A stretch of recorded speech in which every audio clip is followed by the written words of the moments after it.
வணக்கம் நண்பர்களே, வாங்க ஒரு கதை பார்ப்போம். கதையின் தலைப்பு மனைவி கணவனுக்கு கொடுத்த தண்டனை. வாங்க கதைக்குள்ள போகலாம்.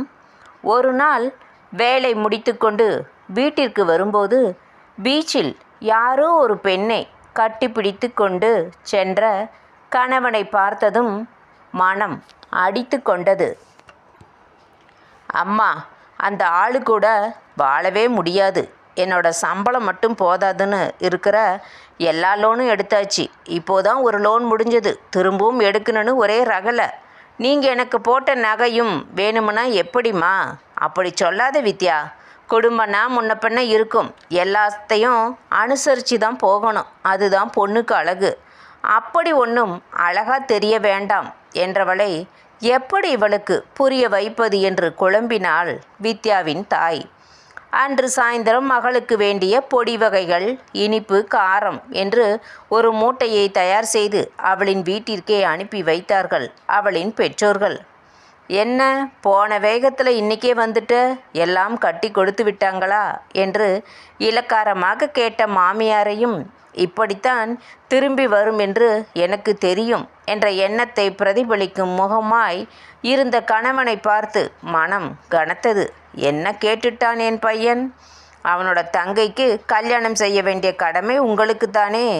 ஒரு 20 பவுன் நகையை நாத்தனாருக்கு போட்டா என்ன வந்தது என்று புலம்பிக் கொண்டே இருந்த மாமியாருக்கு பார்த்து தொண்டை தண்ணி வத்தி போச்சு. இந்த காஃபியை சூடாக குடிச்சிட்டு தொடருங்க அப்படின்னு மனதில் சொல்லியபடியே காஃபி கோப்பையை நீட்டினாள். எல்லா வேலையையும் தன் கைகள் செய்தாலும் மனம் எதிலும் லயிக்காமல் தன் வாழ்க்கையை அசை போட்டது. சரியான மாட்டின் ஜென்மம். வாயை திறக்காம எல்லாத்தையும் மனசில் போட்டு அரைச்சிக்கிட்டே இருக்கும் ஜென்மம் என்று தன் தோழி தன்னை திட்டுவது அசரீரியாக ஒலித்தது. நல்ல கணவனாக இருந்தால் எதுவும் சிரமமாகவே தெரியாது. ஆனால் வாய்த்தது ஏதாவது நல்ல விஷயம் உண்டோ?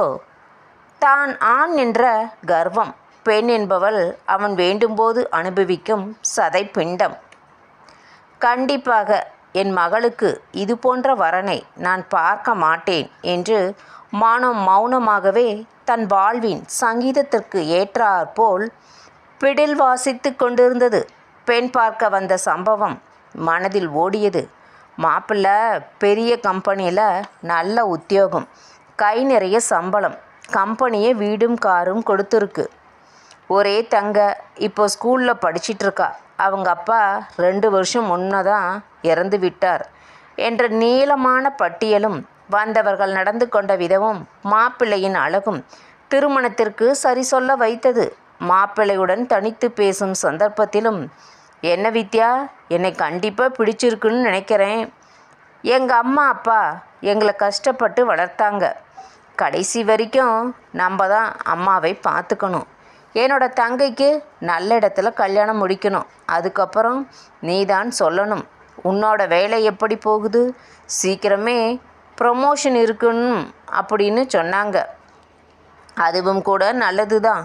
நீயும் வேலைக்கு போனால் நல்லபடியாக லைஃப்பில் செட்டில் ஆகலாம் என்று அவனின் விருப்பத்தை சொல்லும்போது பேக்கு மாதிரி மண்டையை ஆட்டினது தப்போ என்று இப்போது தோன்றியது. என்னோட பெற்றோர்களும் தான் என்னை வளர்க்க கஷ்டப்பட்டு இருப்பார்கள். என்னுடைய தம்பி தங்கைக்கு திருமணம் செய்வது அவர்களின் கடமையாகவே நினைக்கிறார்கள். வீட்டு வேலை செய்யவும் அவனுடன் அவனுக்கு தேவைப்படும் போது உடல் சுகத்தை என்னுடைய சம்பளமுமே இவர்களுக்கு தேவை. நான் தேவையில்லை. படிப்பிற்கும் ஒரு மனிதனின் விசாலமான சிந்தனைக்கும் சம்மந்தம் உண்டோ என்ற மௌன பாஷையில் மனம் பேசி கொண்டிருப்போது வித்யாவின் 10 வயது மகள் டியூஷன் முடிந்து வந்தாள். அன்று மகள் மாமியாருடன் உறங்க போன பின் எல்லா வேலையும் முடித்துவிட்டு தங்கள் அறைக்கு வந்தபோது கணவன் விட்டத்தை நோக்கி யோசித்து கொண்டிருந்தான். நாளைக்கு லோன் அப்ளை பண்ணிடு, எனக்கு 2 நாள் வெளியூர் போகணும், காலையில் பெட்லெல்லாம் எடுத்து வச்சிடு என்று பதிலை எதிர்பார்க்காமல் திரும்பி படுத்து விட்டான். காலையில் அவசரத்தில் பெட்டியை தயார் செய்வதை விட இப்போதே செய்யலாம் என்று எப்போதும் கொண்டு போகும் பெட்டியை தயார் செய்ய ஈடுபட்டாள். காலியான பெட்டியில் ஏதோ ஒரு பொருள் சைடு ஜிப்பில் இருப்பது போல் தோன்றியதால் அது என்னவென்று கையை விட்டு எடுத்தபோது இதயமே ஒரு கணம் நின்றுவிட்டு எங்கியது. என்ன இது? அதை கண்டு ஒரு கணமே முகம் மாறியது. சுதாரித்து கொண்டு, இது கூட தெரியாதா என்று கேட்டவனே, என்னவென்று சொல்ல? இது எதுக்கு உங்கள் பெட்டியில் வந்தது? இது உங்கள் ஆஃபீஸ் வேலைக்கு தேவையில்லதா ஆச்சே என்று கேள்விகள் சரமாரியாக வெளிவந்தது. இதெல்லாம் உனக்கு தேவையில்லாதது. ஒரு மனைவியா கணவன் சொல்கிறத கேட்டு நடந்துக்கோ, அதுதான் உனக்கும் நல்லது. இப்படி அந்த பெட்டியில் கண்டெடுத்த ஆணுரையால் வாக்குவாதம் கைகலப்பாய் முடிந்தது. கணவன் எப்போதுமே கை நீட்டுபவன்தான். ஆனால் இம்முறை அதை எப்போதும் போல் எடுத்துக்கொள்ள முடியவில்லை. செய்வதெல்லாம் செய்துவிட்டு அது அவனின் பிறப்புரிமை போல் நடந்து கொள்வதை பார்த்தால் பற்றி எரிந்தது. கை நீட்டுற வேலையெல்லாம் என்கிட்ட வேண்டாம் என்ற மனைவியை பார்த்து ஆத்திரம் மூண்டது. ஏற்கனவே நகைக்காகவும் பணத்திற்காகவும் மனைவி தன் எதிர்ப்பை வெளிப்படுத்துவதும் இப்போது இதுவும் சேர்ந்து அவனை ஏற்கனவே மனிதனாக இல்லாதவனை மேலும் மோசமாக நடந்து கொள்ள தூண்டியது. நான் ஆம்பளை, என்னையே நீ கேள்வி கேட்குறியா என்று அருகில் இருந்த பொருளால் ஓங்கி அடித்தான். அலறல் சத்தத்தை கேட்டு மாமியார் ஓடி வந்தார். அங்கு ரத்தம் சொட்ட சொட்ட இருந்த மருமகளை பார்த்து பதறாமல், என்னடா ஆச்சு என்று மகனிடம் ஓடினார். அவரை பொறுத்தவரையில் இந்த அடிதடி நகை மற்றும் பணத்திற்காகவே. வெளியே தெரிஞ்ச என்ன நினைப்பாங்க? போய் மருந்து கொண்டு வந்து போடு. கடவுளே, பாவம், என் பையன் யாருக்கும் கெடுதல் செய்ய மாட்டான். ஏதோ ஒரு பேயோ பிசாசோ தான் என் பையனை இப்படி செய்ய வச்சிருக்கும். பார் வித்யா, இதை பெருசு பண்ணாத. நம்ம குடும்ப கௌரவம் என்ன ஆகிறது? இது மாப்பிள்ளை வீட்டுக்கு தெரிஞ்சால் அவங்க நம்மளை பற்றி என்ன நினைப்பாங்க என்று வேதனையில் தோண்டு கொண்டிருக்கும் மருமகளுக்கு குடும்ப பெண்ணை பற்றி உபதேசம் செய்து கொண்டிருந்தார். மாமியார் சென்றவுடன் அவளின் கணவனிடம் அவனின் நடத்தைக்கு விளக்கம் கேட்டபொழுது அவனும் தற்போது இதிலிருந்து தப்பிக்க, எனக்கே தெரியல வித்யா, ஏதோ பேயோ பிசாசோ தான் என்னை இப்படி ஆட்டி படைக்குது என்று உளறினான். அப்போ சரி, நானே பேயை ஓட்டுறேன் என்று விளக்க மாற்றால் விலாசி தள்ளினாள். மறுநாள் தன் மகனின் மேலிருந்த காயத்தை பார்த்து, நீ எல்லாம் பொண்ணா, இப்படி புருஷனை போட்டு அடிச்சிருக்க என்ற மாமியாரிடம், நீங்களே சொல்லுங்க, இவர் பண்ண காரியம் சரிதானா? ஆஃபீஸ் விஷயமா வெளியூர் போகிறேன்னு சொல்லிட்டு வேற பொம்பளை கூட இருந்துட்டு வராரே. ஆம்பளைங்க இப்படித்தான் இருப்பாங்க. இதையெல்லாம் பெருசு பண்ணாத. என் மகன் உனக்கு என்ன குறை வச்சான் என்று கேவலமாக நடந்து கொள்ளும் மகனுக்கு வக்காலத்து வாங்கும் மாமியாரை பார்த்தால் அருவருப்பாக இருந்தது. உங்கள் மகளுக்கு வர மாப்பிள்ளையும் இப்படி நடந்துக்கிட்டா எனக்கு சொல்கிறதையே உங்கள் மகளுக்கும் சொல்லுவீங்களா? அடியே, என்னோட பொண்ணு நல்லபடியாக வாழணும்னு நினைக்காம இப்படி சொல்கிற? நீ எல்லாம் குடும்ப பெண்ணா? இப்படிப்பட்ட குடும்பத்தில் போய் தெரியாத்தனமாக பொண்ணை எடுத்துட்டோமே என்று ஒப்பாரி வைத்து பாடுவதை மௌனமாக கேட்டுக்கொண்டிருந்த கணவனையும் நாத்தனாரையும் ஒரு பார்வை பார்த்துவிட்டு அங்கு பயந்து போய் பார்த்து கொண்டிருந்த மகளை பள்ளிக்கு தயார் செய்து அனுப்பினாள்.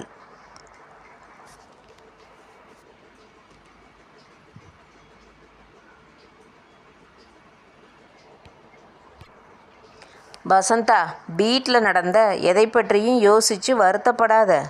உன்னோட மனசு மொத்தமும் படிப்புலையும் உன்னோட நல்ல எதிர்காலத்தை அமைச்சுக்கிறதுலையும் தான் இருக்கணும்.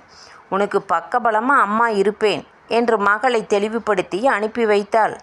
அந்த சம்பவத்திற்கு பிறகு வீட்டில் ஒரு அமைதி நிலைத்திருந்தது. ஒரு நாள் வேலை முடிந்து வீட்டிற்கு வரும்பொழுது பீச்சில் யாரோ ஒரு பெண்ணை கட்டிப்பிடித்து கொண்டு சென்ற கணவனை பார்த்ததும் மனம் அடித்து கொண்டது. ச்சே, இவனெல்லாம் திருந்த மாட்டான் என்று மனம் அறிவுறுத்தியது. மனமோ பட்டிமன்றம் நடத்தி கொண்டிருந்தது. இவனை இப்படியே விட்டா சரியாகுமா? நான் என்ன செய்தாலும் சமுதாயத்தின் கண்ணில் என்னைத்தான் குற்றவாளியாக நிறுத்துவார்கள். ஆண் ஆம்பிள்ளை என்ற எண்ணம், எந்த தவறையும் செய்யலாம் என்ற அங்கீகாரம் இச்சமுதாயம், ஆணாதிக்க சமுதாயம் கொடுத்திருக்கிறது. இதையெல்லாம் மீறி நான் என்ன செய்ய முடியும் என்ற விவாதங்களின் முடிவில் ஒரு எண்ணம் ஒரு தண்டனை மனதில் தோன்றியது. அதை செயல்படுத்த ஒருவித தயக்கம் இருந்தது. ஆனால் பாதிக்கப்பட்ட பெண் ஜென்மம் உள்ளுக்குள் கதறியது. எப்படியோ தைரியமாக முடிவெடுத்ததை செயல்படுத்த ஏற்பாடாக்கினாள். எத்தனை பெண்கள் பாதிக்கப்படுகிறார்கள்? ஒருவனாவது தண்டிக்கப்பட வேண்டாமா? இவர்களுக்கு நீதிமன்றம் தண்டனையை தருமா? இவர்கள் நீதிமன்ற தண்டனையில் இருந்து தப்பித்து விடலாம். ஆனால் இப்பொழுது செயல்படுத்த போகும் தண்டனையில் இருந்து தப்பிக்க முடியாது. வெளியே சொல்லவும் முடியாது. திருடனுக்கு தேள் கொட்டிய கதையே. அன்று மாலை மெரினாவில் நீண்ட நாட்களுக்கு பிறகு பழைய கிராக்கியோடு அவனுடைய பாஷையில் தன் கணவன் அந்த பெண்ணின் தோளில் கையை போட்டுக்கொண்டு செல்வதை பார்த்த ஆனந்தப்பட்டது வித்யாவின் மனம்.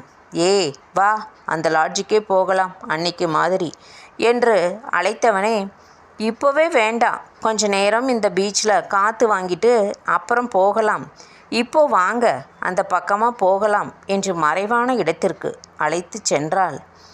கொஞ்சம் இருட்டிய பின் ஆளரவம் குறைந்தது. இவர்களைப் போலிருந்த 2 ஜோடிகள் எதையும் உணரும் நிலையில் இல்லாமல் தங்கள் காம களியாட்டத்தில் மூழ்கியிருந்தனர். அதை காணும்போது அவனுக்கும் அவன் சொல்லும் ஆண்மை விழித்தெழுந்தது. சீக்கிரம் வா, போகலாம் என்று அழைத்தவனை மேலும் பேச விடாமல் ஆக்கிய அப்பெண் அவன் உணரும் முன்பே அங்கிருந்து நர நர என்று இருந்த மண்ணுடன் உடைந்த கிழிஞ்சல் துண்டுகளையும் பேசி கொண்டிருந்த போதே சேர்த்து இருந்ததை அவனின் ஆணுறுப்பில் நன்கு தேய்த்துவிட்டு ஓடிவிட்டாள். அப்பெண்ணின் செயல் அவனின் ஆணுறுப்பை நன்கு பதம் பார்த்து விட்டது. அங்கு செல்லும் இரத்த நாளங்கள் எல்லாம் அறுபட்டு வேதனையை தாங்க முடியாமல் அவன் மயங்கி விட்டான். வெகு நேரம் கழித்து யாரோ அவனை மருத்துவமனையில் சேர்த்துவிட்டு அவனின் வீட்டிற்கு அழைத்து கூறினர். அவனின் ஆண்மை என்பது இப்போது இல்லையே. இதுவா ஆண்மை? கண்டிப்பாக ஆண்மை என்பது இது இல்லை. இதை எவ்வளவு பேர் ஒத்துக்கொள்வார்கள்? ஆண்மை என்பது செயலில், நல்ல சிந்தனையில், சுய சிந்தனையில், தன்னை நம்பி வந்த பெண்ணை வாழ வைப்பதில், காப்பதில், அவர்களை மதிப்பதில், அவர்களின் முன்னேற்றத்தை தன் முன்னேற்றமாக கருதுவதில். சரிதானே? இந்த கதை இத்துடன் முடிவடைந்தது. நன்றி, வணக்கம்.